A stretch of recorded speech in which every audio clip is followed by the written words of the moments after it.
राधे कृष्ण दोस्तों, आज मैं अप्पे बना रही हूँ ब्रेड और पोहे के। 4 ब्रेड बची हुई थी स्लाइस, उसके तोड़ के उसको मैंने डोंगे में डाल दिया है। साथ में मैंने हरा धनिया और प्याज डाला है और दो हरी मिर्च डाली है। और साथ में पोहा डालूंगी। पोहा भिगोने के रखा है, थोड़ा पोहा भीग जाएगा, उसमें मैं पोहा इसमें डालूंगी।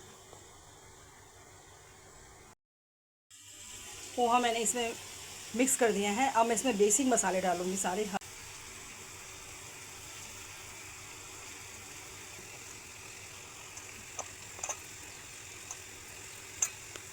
देखो मैंने मैश कर लिया है इसको अच्छे से।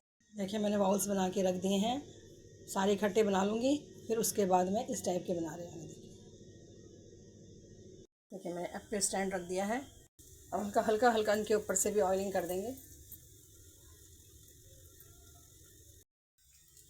ये देखिए एक साइड से पक गए, इनको भी पलट देंगे।